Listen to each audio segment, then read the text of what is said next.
Very important to be aware of your surroundings. One of the first things is being aware of where the opponents are positioned and how much space you have. This is going to allow you to make the best decision in that specific situation.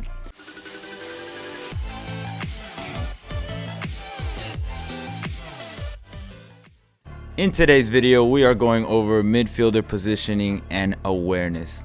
These are the three important things that you need to understand when you are in the middle of the field. The first thing we're going to be looking at is positioning. Where should you be positioned as a central midfielder? So the first thing, the obvious answer is you have to be in the central areas of the field. Try and always be aware of your surroundings. Here you can see how this midfielder scans at least 3 times before even moving into that central space, creating this triangle with his 2 center backs. He is able to identify the pressure coming in and he just plays a one-touch pass back. The midfielder is now moving into that central space, creating space for his 8 or 10. This is going to drag the defender. At the same time, creating that triangle or that option that we just talked about in the previous clip. Obviously, as a midfielder, you're starting in the middle parts of the field, but there are going to be moments when you are the closest one to interrupt those counterattacks. Here you can see how these 2 midfielders have interchanged for this game situation.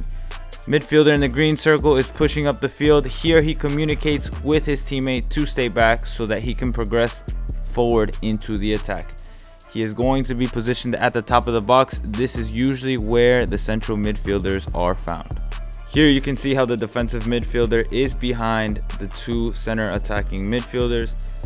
When the ball gets played out wide, it's important for that CDM to also be at an angle to support the winger or any wide player in those moments. Awareness. What should you be looking for as a central midfielder? It's very important to be aware of your surroundings. One of the first things is being aware of where the opponents are positioned and how much space you have. This is going to allow you to make the best decision in that specific situation. Once you are aware of your opponents, you also need to be aware of your teammates. Where are they positioned? How is their body shape? All this is happening in a matter of seconds. The third thing, you need to be aware of any pressure near you or by you. Once you feel that pressure, you need to be aware and put everything together. Awareness of opponents, awareness of space, awareness of your teammates. Then, of course, make the best decision in that specific scenario.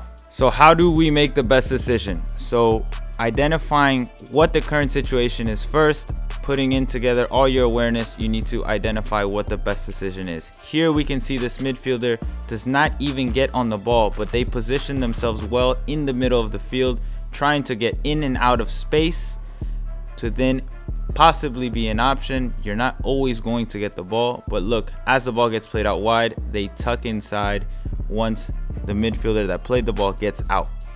Once they're able to receive in there, awareness of the situation, plays it back, resets play. Doesn't overcomplicate themselves. In this next clip, you can see that there are going to be moments as a central midfielder that your only job is to alleviate pressure from one side to the other, just rotate the ball. There's also going to be moments when you receive that ball in the central areas of the field. You have the ability to turn, but you also have pressure. This is the moment to progress the ball forward. And of course, be that supporting option for your teammates. That way you alleviate pressure and possibly switch play.